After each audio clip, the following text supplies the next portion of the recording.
in person. This year, I was able to travel to some of your countries. And I've had the opportunity to witness firsthand the excellent work you are doing on the ground. You're the ones who are bringing Europe to the world. And I really, really want to thank you for that work, because it is so necessary, and you are doing such an excellent work in these very difficult times.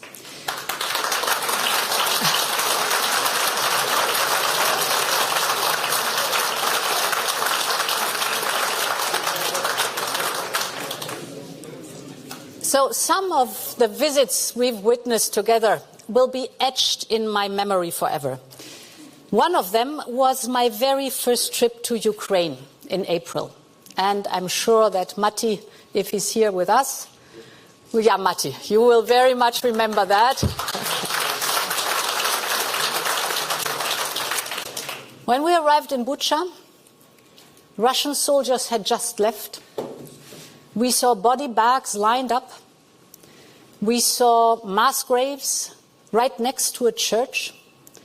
It's a horror, and these are pictures I'll never ever forget in my life. But when I went back to Kyiv this year, I think it was in June and it was in September, I saw a country that is eager to take back its life and its normal routine. So roads and bridges have been repaired. Shops were open again. We saw people in the streets. And this tells me one thing. Even if Russian missiles are now falling again on Ukrainian cities, they won't break the Ukrainian spirit. This is for sure. And look at what had happened on Monday morning in the metro stations in Kyiv. You might have read it. Thousands of people took shelter underground, and they started to sing songs of hope, songs of pride, songs that tell the Russians, we are not afraid. And us, the European Union, we must keep supporting Ukraine through thick and thin as long as it takes. Just like we've done since February, our response to the invasion has surprised not only Putin, but I think the whole world. We put together the first sanctions in a matter of days. And then it was followed, the first package of sanctions, by 8 consecutive sanctions packages to leave no stone unturned. The latest package in response to the sham referenda in the occupied Ukrainian territories. We've supported Ukraine with funds, summing up to 19 billion euros since the beginning of the war. And there's not included what the European Peace Facility is giving to the equipment with military capabilities and weapons. We have given full support and immediate temporary protection to the Ukrainian refugees that were coming to the European Union. I think it were over 8.1 million refugees that came to the European Union. Round about 5 million have gone back to Ukraine. That's a good sign too. But it is amazing to see how fast we were in welcoming them. People opened their hearts and their homes, and we gave them immediately the temporary protection, which was access to the labor market, access to schools, access to healthcare, for example. We have enabled the solidarity lanes so that Ukrainian farmers can keep feeding the world.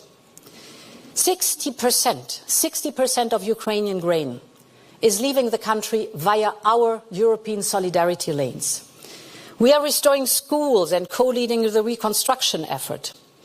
And we have granted, enthusiastically, candidate status to Ukraine, and I think we all can take pride in this work.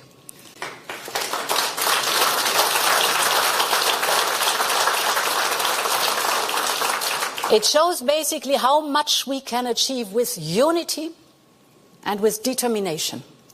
And we must stay the course, especially now as the war enters in a new phase.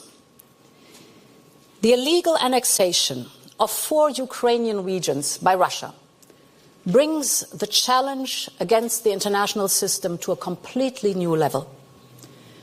Putin has taken sovereign Ukrainian land with an unprovoked act of aggression. He has forced people to vote at gunpoint. And he has even threatened to use nuclear weapons if Ukrainians reclaim the land that belongs to them. This is worrying, not only for Russia's neighbors. This is an attack against the entire UN Charter. Putin has even asked in his speech on annexation, and I quote, "Who did ever agree on a rules-based global order?" End of quote.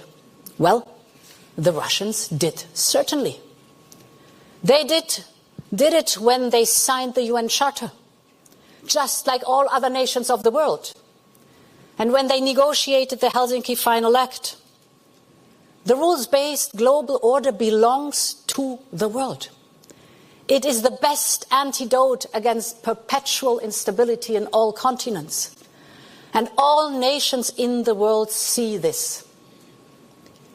Interestingly, even some of Russia's closest allies are questioning Putin's war of choice and refusing to recognize the sham referenda.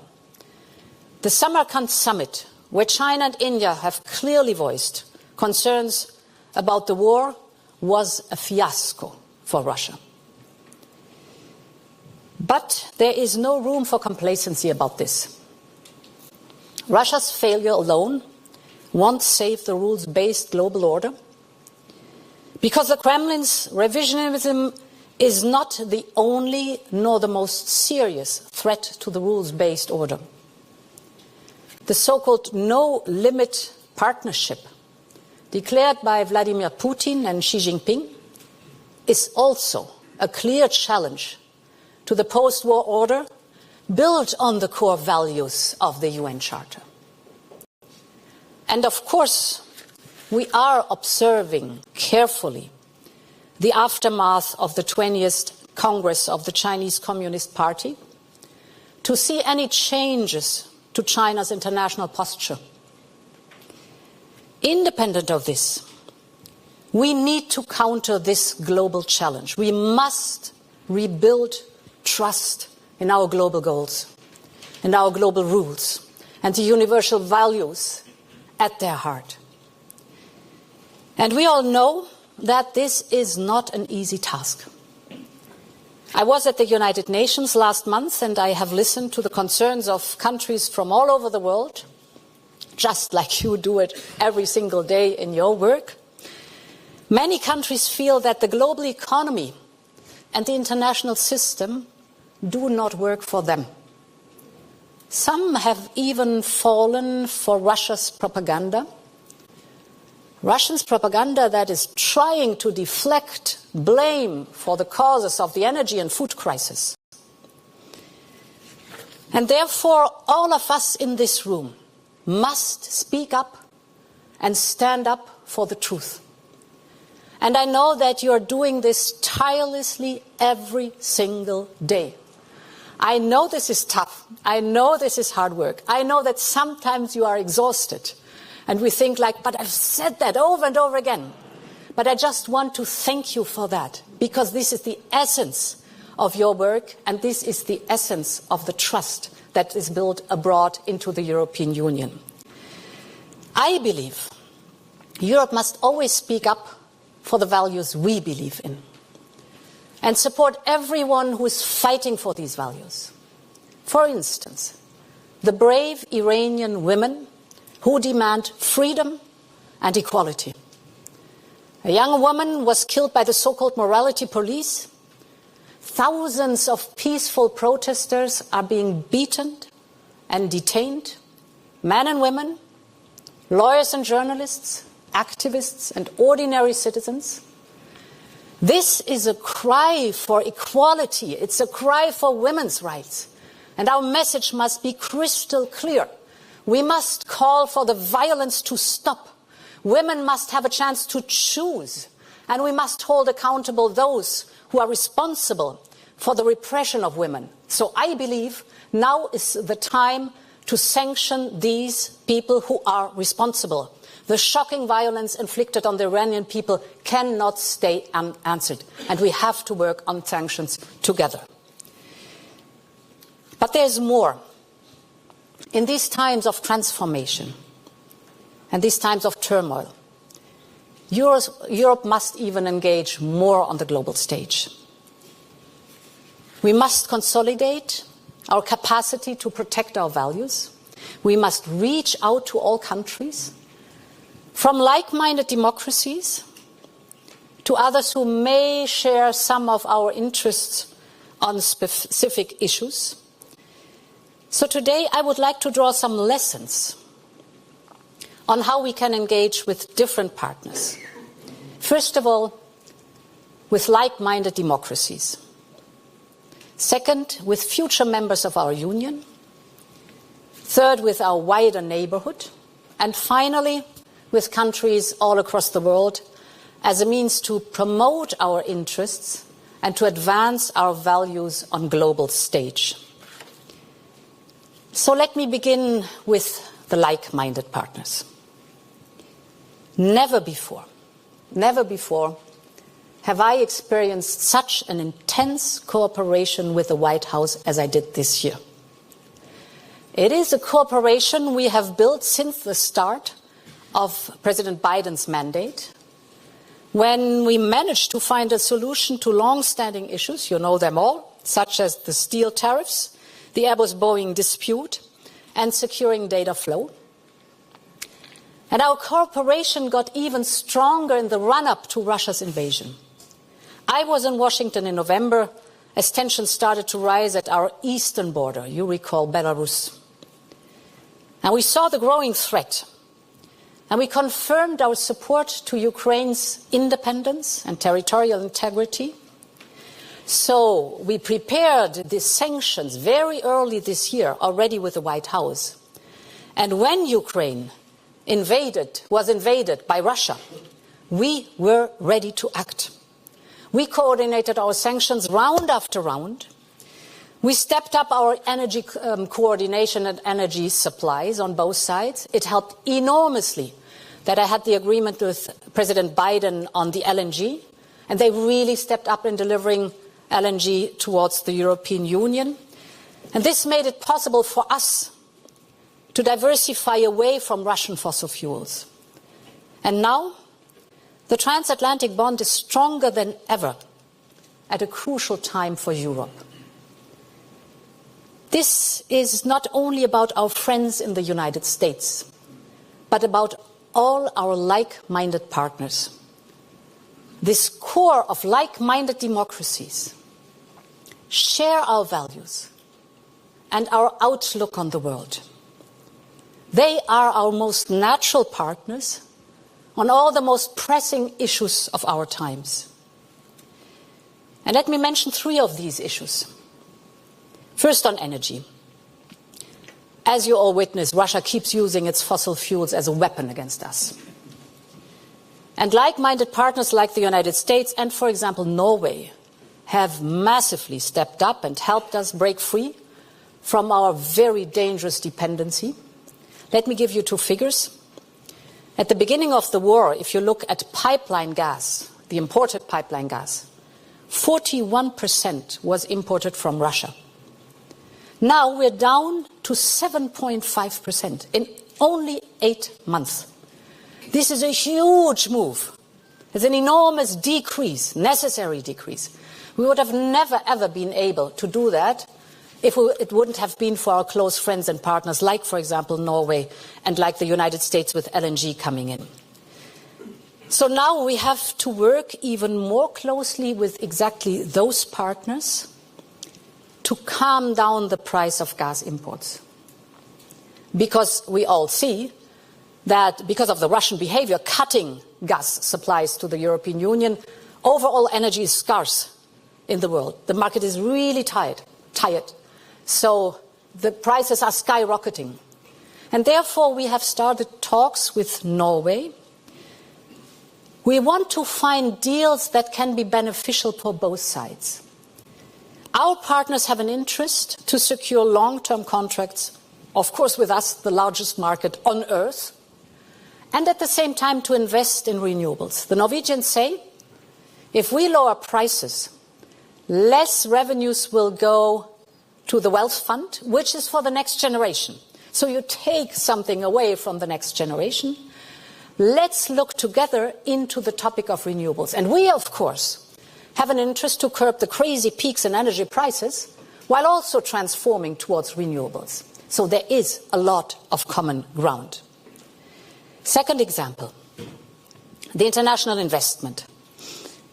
The United States and other partners share our value-based approach to infrastructure investment. And we have the same goals. For instance, to speed up the transition to clean energy or to strengthen healthcare in developing countries. So why don't we team up with them on joint projects and complementary investments? And this is exactly what we are planning together with the United States. President Biden and I are convening a leaders' summit really to push forward a value-based investment agenda for the world. I'll come back to that later. That's Global Gateway. But I just want to mention the third example that shows how important these moves are with our best friends. That is raw materials. Take lithium or take rare earth metals. They are vital for our green and digital transition. No wind turbine, no solar panel without these raw materials. The demand for them will exponentially increase, that's for sure. That is good news, first of all, because it shows that the green transition is progressing. That's good. The not so good news is one country dominates the whole global market, and that's China. So, in addition, these resources should always be extracted in a responsible way. That should be our goal, both for the environment and for local communities.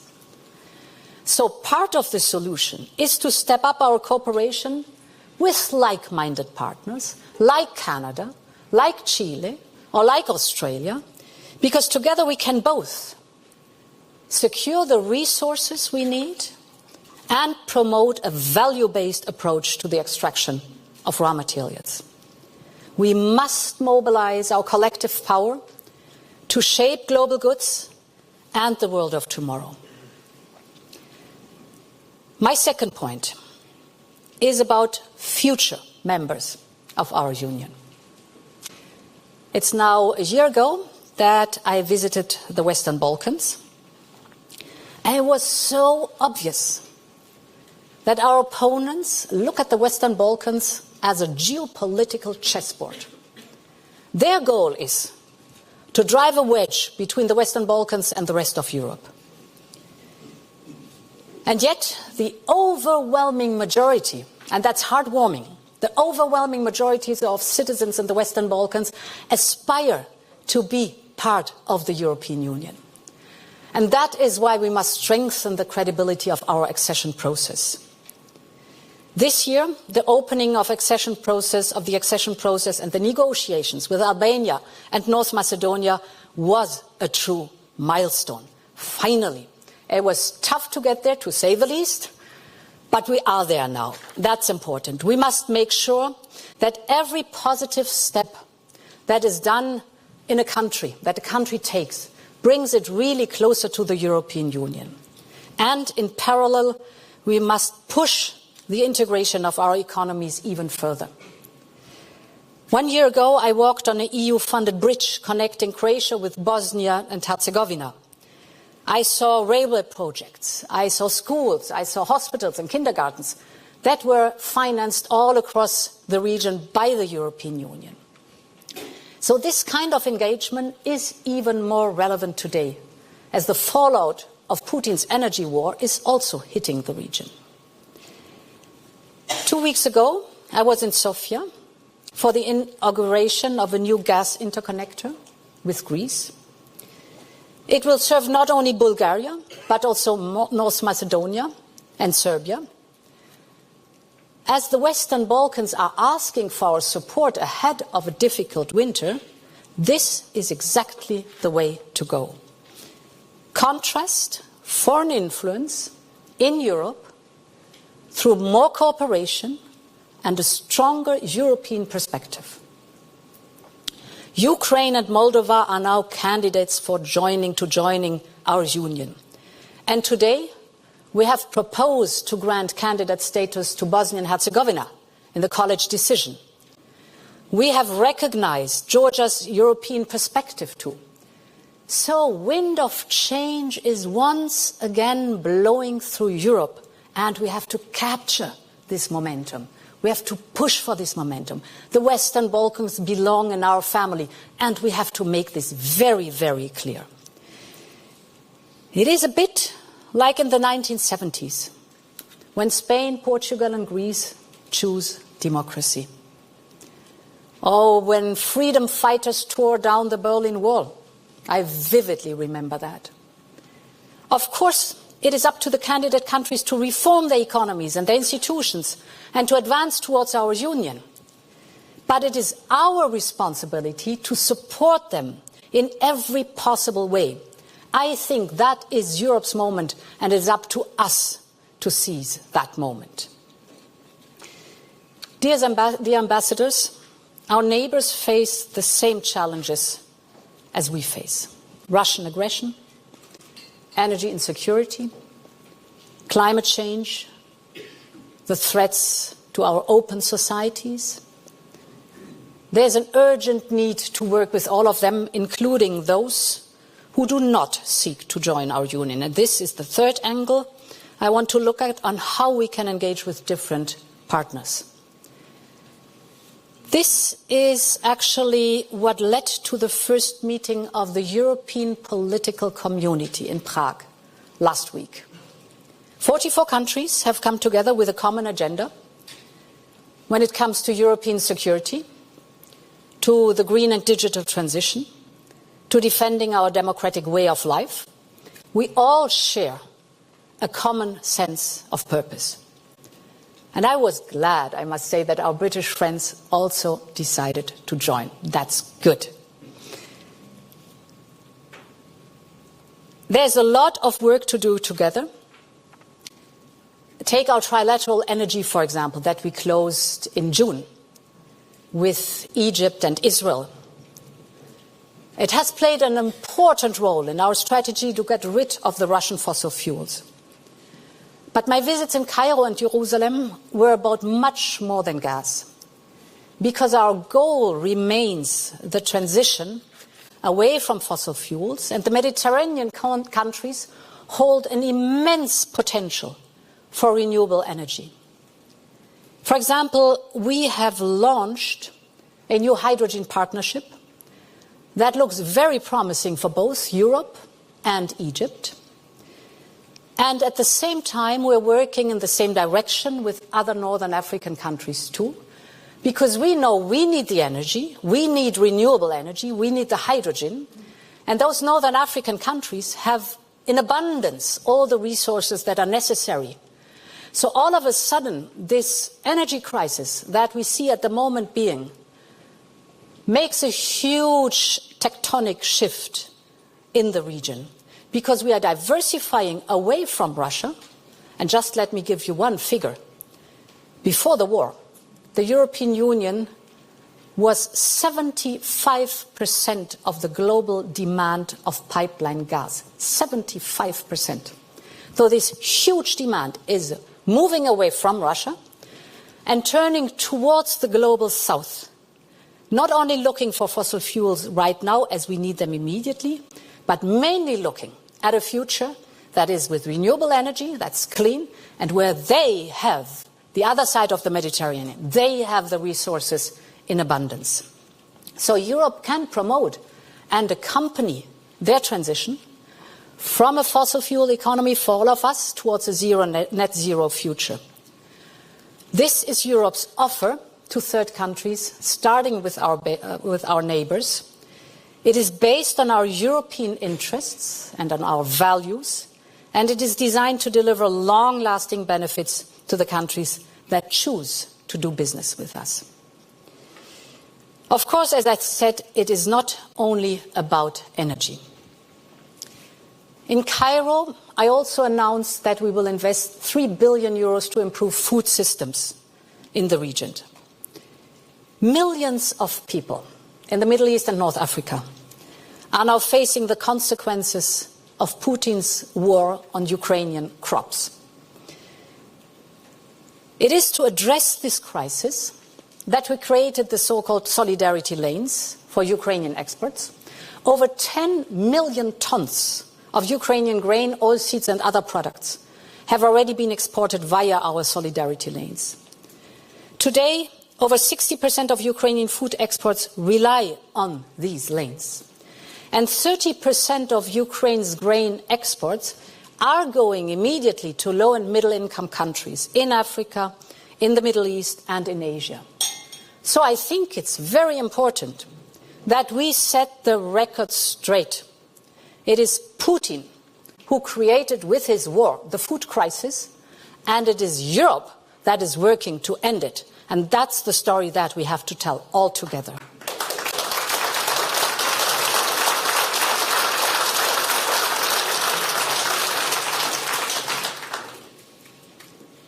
The Middle East and North Africa also face, of course, a long-term food security issue. You know that local agriculture needs to adapt to the changing climate.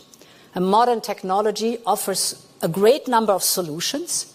So from precision irrigation to vertical farming to new crops adapted to climate change, but they have to be brought to the region.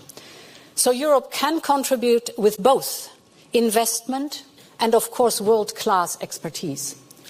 That's the reason why we have set aside 7.7 billion euros only until 2024, so it's a lot of money for a short time, for the food security topic. Countries all across our region have an urgent need to transform their economies for the challenges of a new era. And our union's greatest strength has always been its transformative power, our capacity to promote economic and social progress through cooperation. And it is in this spirit that we must also step up our engagement in Central Asia. The region is a gateway between Europe, Russia, and China. And it is going through an era of turbulent transformation. Some countries are pushing for reforms that seemed unthinkable just a few months ago. And they deserve all our political and economic support. So this is the time to enhance our economic engagement in Central Asia and provide alternatives to the region and to be connected to the global economy. I want Europe to be a partner for change in Central Asia, because the global geopolitics are also changing. You know that tectonic plates are shifting, and in times like these, we must be ready to sail uncharted waters. We must engage beyond our immediate neighborhood and the circle of our traditional allies. I think only if we do this can we contribute into shaping the future of fast-changing regions and make a positive difference in the lives of millions of people. And this leads me to my fourth and final point on Europe's global engagement. At the beginning of this year, I had the opportunity to visit Senegal and meet a group of young entrepreneurs. And they told me about all the obstacles they face. But it was amazing to see how much energy, how much talent these young people in Africa and Senegal had and showed.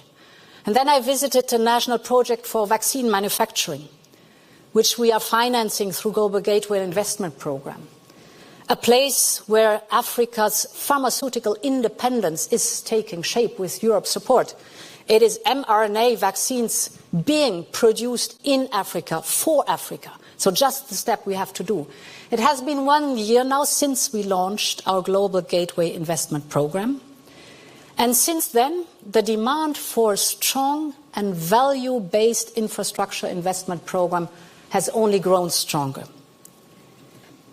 First, COVID has highlighted the urgency of investing in resilient health systems, but also, for example, in the digital infrastructure. Second, more and more countries are dealing with the rise in energy and food prices. And third, a Belt and Road debt crisis is now in full swing. Tens of countries are massively indebted with China. 8 of these countries, from Angola to Laos, will spend in 2022 more than 2% of their gross national income to pay their debt to China.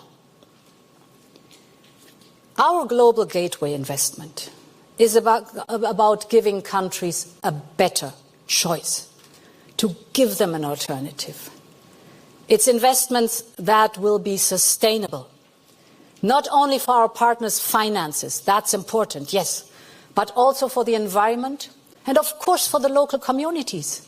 They have to benefit from that. And I mentioned our investment in vaccine manufacturing in Africa that we are also now extending to Latin America. There's so much to do. For instance, we are financing new energy and transport corridors in Africa. We will invest in clean power generation, in the electrification of rural areas, in the connection between landlocked regions and the big cities and the coast. Or take the Asian Pacific, where the footprint of Chinese investment is massive, of course. A good example is our new Just Transition partnership with Vietnam, which aims to accelerate the transition from coal into the renewables. That's a huge leap forward, and we're supporting that. And we're supporting the Pacific state of Kiribati to build a new harbor that will bring new opportunities to one of the islands while respecting the fragile environment.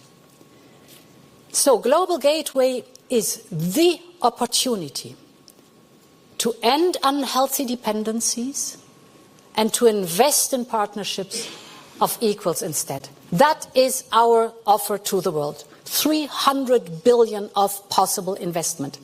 But we need the good projects. We need the mature projects. And that's where we need you. You are the ones who know the regions. You are the ones who know the partners. We need your advice. We need your knowledge. And I know that I can rely on that. This is where your role as ambassadors is so crucial. You are basically our ears on the ground. Europe needs you. We need your knowledge.